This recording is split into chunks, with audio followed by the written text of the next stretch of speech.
Huge. I mean, it's been us all year long. When we pitch like that, we can beat anybody, and it showed it today.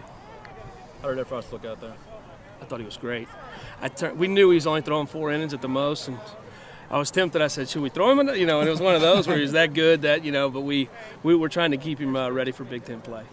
Pastor had those errors over the weekend at Penn State. It was good to see him sort of bounce back and show some maturity there at the plate, too. Well, we just talked about it as a team that we play a ruthless sport. Sometimes the sport can really knock you down, and him to come back the way he did today was a huge sign of his character, and I was happy for him. What was the deal with all those errors the other day? What sort of led to that collapse, I guess? It's just a funk. We had a 2-inning funk, and we talked about it in our locker room. We just tore it up and threw it away, and we'll move on because we've played really well for the last couple of weeks besides those 2 innings.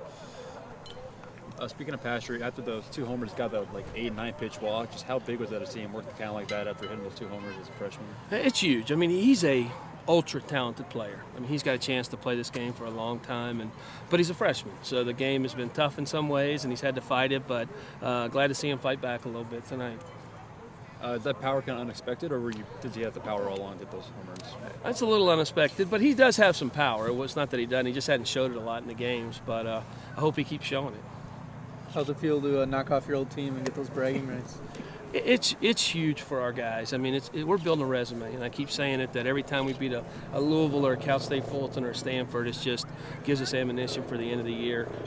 It's hard playing all those guys on the field that you recruited, coached, and everything else, but I'd rather win than lose. So Will Height should be back on Thursday. He got hit with a wiffle ball and scratched his eye. So we've had no, that is not a joke. So believe me, I said the same thing when I heard it. But he'll be all right. And we have Ramos, and we got Kyle Hart coming back. And so we're kind of, and Efros is, I'd say, all the way back now. So those have been the 4 big ones that we've been dealing with. But those guys are slowly getting back in the mix. Is Kyle Hart going to start at Iowa?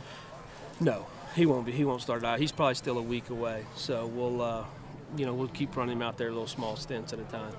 How do you rehab a wiffle ball injury?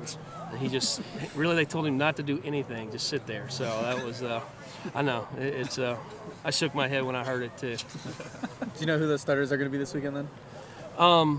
Right now we're Berger and Kelzer, and we're kind of TBA on that last one to see how Scott responds. So that's kind of the way we're going into the weekend. Is that the order of pitchers you kind of thought you'd go with tonight? No, we scripted it perfect. I mean, it went as good as we could because Austin Foote came in at a big part of the game and went through their left-handers. And I don't know how many times, but the last couple of weeks he's really grown into that role. He's really tough to hit. What went into the decision of bringing Harrison in? Seemed to shut Louisville down with runners on. We just had it scripted out. We were going with those guys all the way through, and so I feel, with Harrison and Belcher and Halstead, it's a flip of the coin who you're throwing out there. They're older, they're mature, and they throw strikes, and they haven't been hit a lot this year. Had nothing to do with the matchup. No, it wasn't a matchup at that point. So we were letting Foote throw that one last left-hander. Right. So.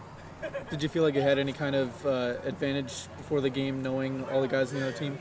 Not really. No, I think Indiana and Louisville had played each other so much that we all knew each other. I mean, our players I think it's probably 7 or 8 games in the last 2.5 years. So it's been a lot of baseball. And I look out there and one guy's talking to the other, and I go, oh, I forgot they played summer ball together. And so it's a lot of these kids are from the same part of the country.